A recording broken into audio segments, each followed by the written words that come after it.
বিমানবন্দরে স্যার ডাকায় উচ্ছ্বাসিত প্রবাসীরা।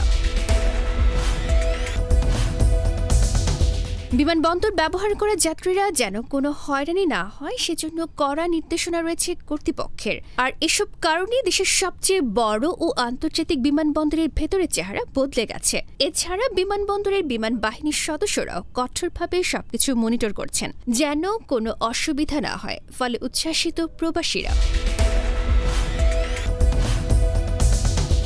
হযরত শাহজালাল আন্তর্জাতিক বিমানবন্দরে যাত্রীদের সেবা প্রাপ্তির এমন চিত্রই এখন দেখা মিলছে। দেশে ফেরা এক প্রবাসী জানান, এ যেন অবিশ্বাস্য ব্যাপার। স্যার ছাড়া কথা বলছেন না কেউ। শাহজালালের ভেতরে সেবা এরকম বদলে যেতে পারে তা এক কথায় অবিশ্বাস্য। আগে লাগেজ পেতে দেরি কিংবা ট্রলি ব্যাগ এমনভাবে ছুঁড়ে মারত সেটি প্রায় নষ্ট হয়ে যেত। এগুলো কিছুই নেই।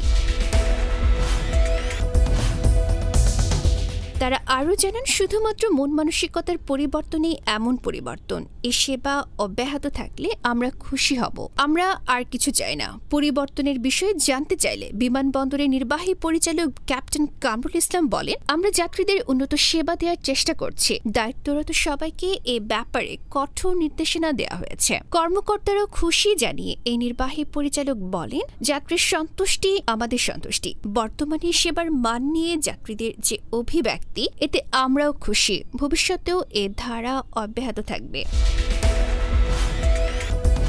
ডেস্ক রিপোর্ট, গণমানুষের আওয়াজ।